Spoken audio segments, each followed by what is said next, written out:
Thanks for tuning in to Bloomberg Quint. It's time for the IPO Adda. Remember, it's a busy week for IPOs and today is a busy day as well. One IPO closing and a really interesting IPO starting off. Eris Lifesciences and Amit Bakshi, the founder, chairman, MD, CEO, wears all the hats, joins us right now on Bloomberg Quint Studios to talk about the company. Thanks so much, Amit, for joining in today. Thank you. Now, for the benefit of our viewers, tell us, what is this company all about? Because pharma is associated with US FDA problems. What is it that Eris Lifesciences does? We basically try and bring solutions, right? So there are some solutions which are very given. These are manufacturing of pharmaceutical drugs, distribution. So those are very given, nothing great in that. So the other solution which we bring to the table is a lot of patient engagement, a lot of early diagnosis, helping doctors to have a better prognosis, helping doctors to have a better outcome, right? Making awareness campaigns, sometimes, getting the products once again. Sure. And then, telling the story to everybody else. So that's what we do. Okay. Yeah, I want to comment on that one.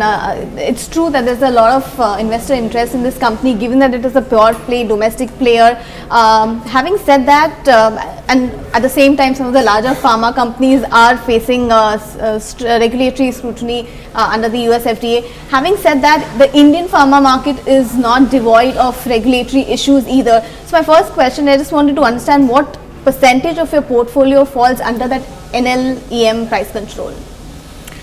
Okay, so I'll answer it from where you started. Number one, if you've seen the anchor book, which is now out, I'm happy to say that in our anchor book, it's 100% long only. If you see the way the whole funds have been divided, it's 100% long only. Very good mix of very big FIIs, sovereign funds, life insurance, and also mutual fund. So that takes care of the first point which you were raising. How are people looking at that? The second point, technically, around 13% of our portfolio as of now is in the NLEM category.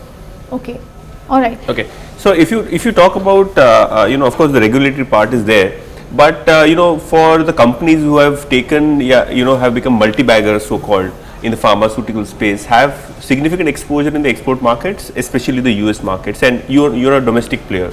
So in terms of a strategy, of course there is domestic consolidation opportunity in the domestic market as well, but for that extra leg to growth for shareholder value creation, are you looking at moving into US markets, European markets, emerging markets? Because of course diabetes capital or hypertension capital problems are with India, but healthcare is a big market outside India as well. So how do you address that opportunity? Do you need to? I mean, you could actually do everything at one point of time. But look, I have a little difference of opinion there. Look, what happens if you go through the DLHP, what it says basically, till this point of time, all put together, we are only 1,500 people. Okay. So have we explored everything in the Indian domestic market? The answer is no. Everybody says that you are a chronic company. But let me give you a data point. Even in the chronic, 97% of our chronic business is only from hypertension and diabetes. Okay. And so chronic is not only hypertension and diabetes, it's much larger. So 35% chronic, 20% is diabetes, hypertension. The rest still remains, and that's also growing. So that's one part of the story. Okay. So I feel there's a huge growth areas within the domestic within the domestic space, and I'm sure that this space would be as attractive as anything else anywhere in the world. A bunch of people who are wanting to invest right now, and that's a large portion of our viewer audience, would want to know why should they make an investment. Now, from whatever notes that I have read, your valuations are not exactly cheap. They may not be punchy, but at 34, 35 times FY17, you're not a cheap company by any stretch of imagination.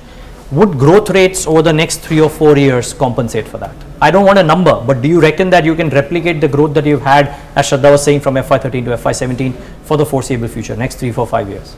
So look, if I can, let me give you an answer going back. The same 34 times P which we are talking about today was almost 59 last year, right? So from a 59 P last year, it's become 34 P this year. So that's typically the stage of the company. Look, we must understand this, that we are coming to a market at a very interesting stage, right? And historically, if you see, in chronic business, big have become bigger. Because you have to understand what's happening at the ground level. patients are being added. One prescription sits on the other, and then it becomes big.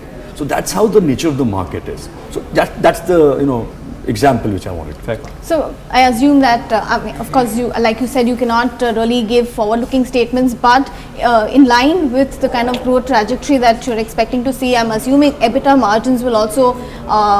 Do you think at 37% they have peaked out, or there is some incremental upside still left as far as the margin accretion is concerned? Yeah. So in my mind, 37 is the best EBITDA margins which we could envisage for ourselves. My answer is no. Fantastic. Right. And why only we talk about EBITDA and price to earning? Look at my returns. Right. My returns ex cash is 100%. Can you believe this? I have not raised even a single penny since the company started. To whatever we have built till this point of time, not even a single penny has been raised for equity. Right. So that's, those are things which are not very, why are people excited? As you said, Sure. people excited. Why are people excited? Because you don't see these assets very often. Forget about the pharma space. Maybe in any space you don't see. So it's the result of very hard focus, concentrated effort. Quick question before Yatin asks his final thing. Yatin, if I can. One small thing. Would you need to raise any money after this fundraising as well? A lot of people do that, right? Tranche 1 right now, tranche 1 in the next 2 years. Is this it for the next 3, 4, 5 years? So as of now, do I have a plan? The answer is no. For the next 3, 4, 5 years? Yeah. Okay, great. And one final question, the strength of any domestic player is the distribution network. On that front, what is the strategy? Because I'm sure you must have a very good back end to service, the B2C market or B2B market. So if you could tell us, what is the company's strategy to expand its footprint in the Indian markets via distribution? How are you, doing or, looking to increase your marketing sales network as well as the distribution network? So thankfully, distribution system for pharma is very well curated, right? And they all come under an association. So distribution per se has never been a problem in terms of growth for the pharma industry. Right. That's one part of it. Of course, the second part which you said, more feet in the street, of course. So those all would happen. Look, in the last 10 years, we are all put together 1,500 people. Okay. Right. So you know how it goes going forward. Okay. Right. Shraddha, any other final pressing questions? I just wanted some clarification with respect Sure. to the manufacturing outsourcing, like you were discussing previously. 60% of the manufacturing or the revenues come from your Assam Guwahati plant.